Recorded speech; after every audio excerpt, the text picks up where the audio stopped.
Assalamualaikum warahmatullahi wabarakatuh.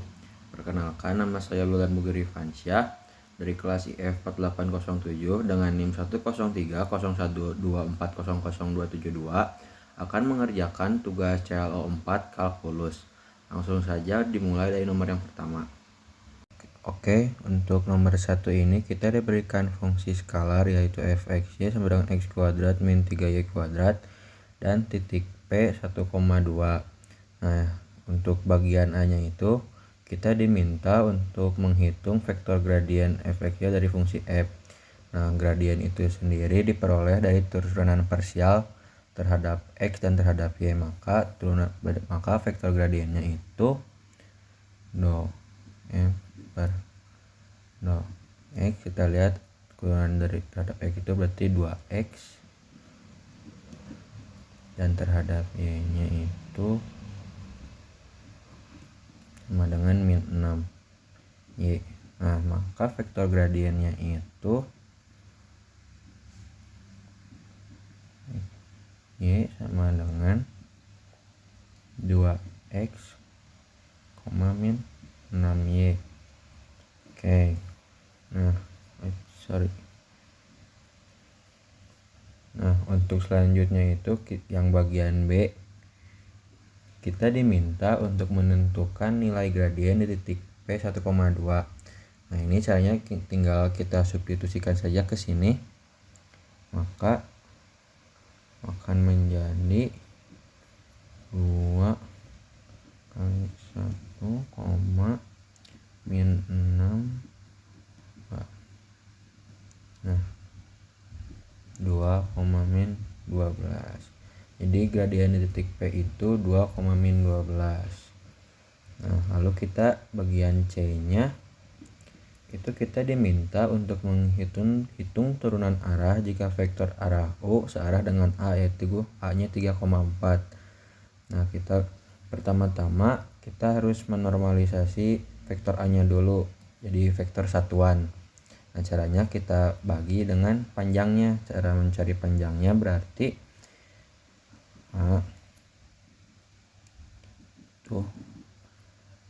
akar dari 3 pangkat 2 ditambah 4 pangkat 2 ini akan menjadi 2 akar 25 yaitu 5. Nah, maka setelah dinormalisasi itu U nya ini adalah 3/5, 4/5, yaitu vektor A tadi yang sudah menjadi vektor satuan.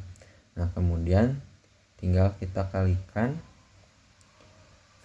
vektor U ini dengan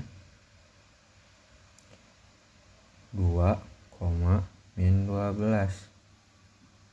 Maka ini bisa ditulis menjadi 1/5 2 dikali 3 ditambah min 12 dikali 4. Nah, sama dengan 1/5 6 kurang 48 sama dengan min 42/5. Nah, untuk yang D itu kita ditanya pada arah mana turunan arah bernilai maksimum dan berapa nilainya. Nah, secara teori itu nilai maksimum turunan arah terjadi searah dengan gradien itu sendiri. Kita sudah tahu gradien di titik P adalah 2, min 12, maka tinggal kita isi saja seperti ini.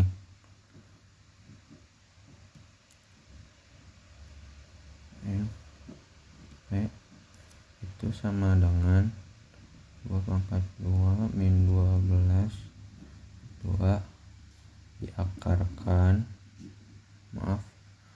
itu akan jadi akar 148 atau bisa ditulis 2 akar 37.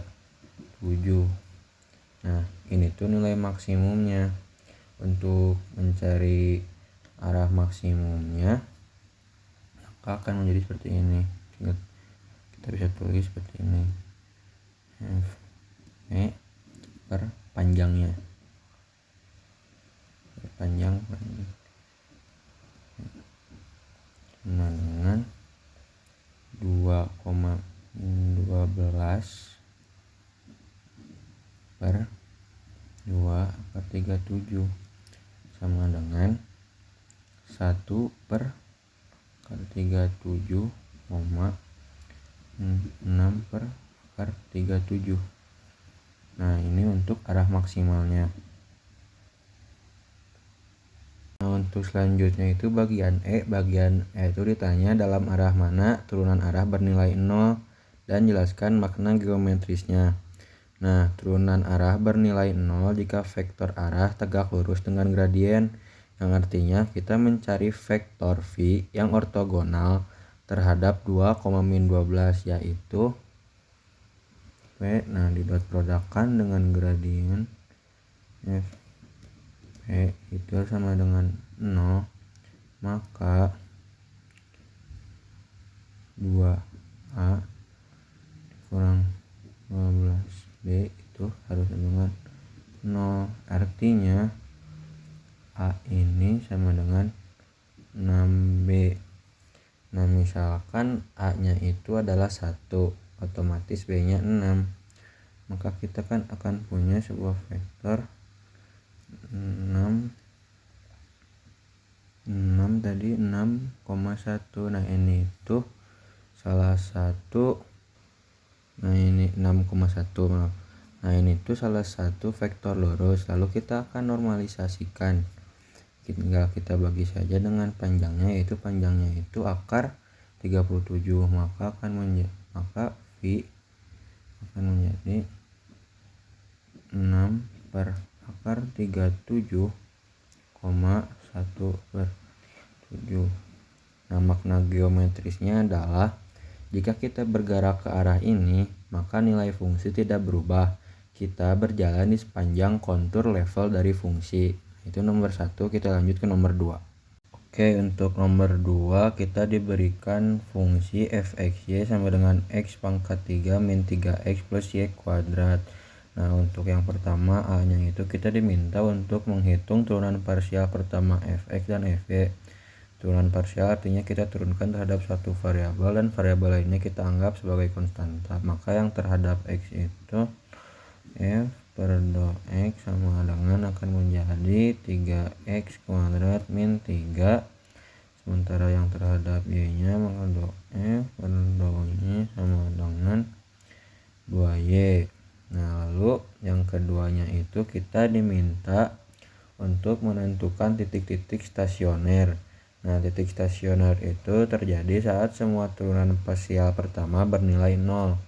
Nah, maka ketika fx itu kan tadi 3x kuadrat min 3 sama dengan 0. Nah, maka x nya itu sama dengan bisa plus 1 bisa min 1. Nah, lalu untuk yang f nya kan tadi itu 2y, itu kan harus sama dengan 0, otomatis pasti y nya itu 0. Jadi titik stasionernya itu ada 1,0 dan min 1,0. Nah, yang ketiga itu yang C nya kita diminta untuk menghitung turunan parsial kedua. Yang pertama untuk x nya dulu itu, maka itu jadi 6x. Lalu yang f nya itu jadi 2.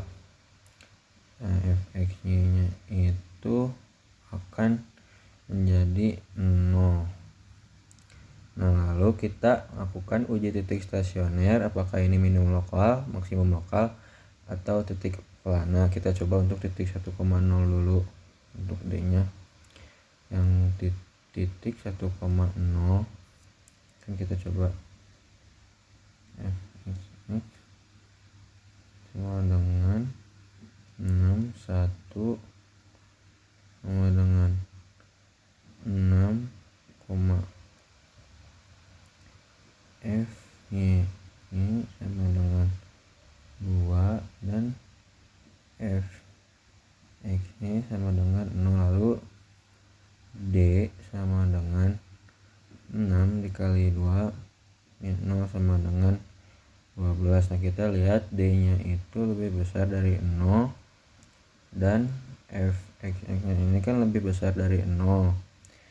Nah, maka 1,0 ini minimum lokal karena D-nya lebih dari 0 dan fx-nya lebih dari 0. Lalu di titik min 1,0 fx-nya itu 6 kali min 1 sama dengan min 6. Pada turunan keduanya itu 2. F ini sama dengan 0. D nya min 6 kali 2 kurang 0 sama dengan min 12. Nah, karena D nya itu kurang dari 0, maka min 1,0 ini adalah titik pelana. Nah, lalu yang terakhir bagian E nya kita ditanya apakah minimum lokal tersebut juga merupakan minimum global. Kita lihat pada f x y sama dengan x hingga x tambah y kuadrat. Nah, karena y kuadrat ini lebih besar sama dengan 0, maka nilai fungsi akan semakin besar jika nilai y menjauhi 0. Nah, kalau kita lihat bagian x, saat x menuju tahingga, mendekati tahingga, x pangkat 3 juga akan menuju tahingga. Maka nilai fxy ini juga menuju tahingga.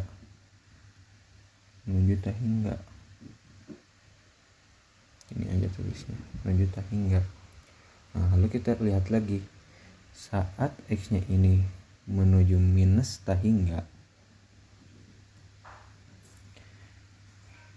x pangkat 3 menuju minus tahingga, sehingga fxy-nya ini juga menuju minus tahingga. Nah, kesimpulannya apa? Fungsi ini tidak dibatasi nilainya dari atas maupun dari bawah. Ia bisa menjadi sangat besar atau sangat kecil, tergantung arah pergerakan x dan y. Sekian penjelasan dari saya. Mohon maaf apabila ada kesalahan. Wassalamualaikum warahmatullahi wabarakatuh.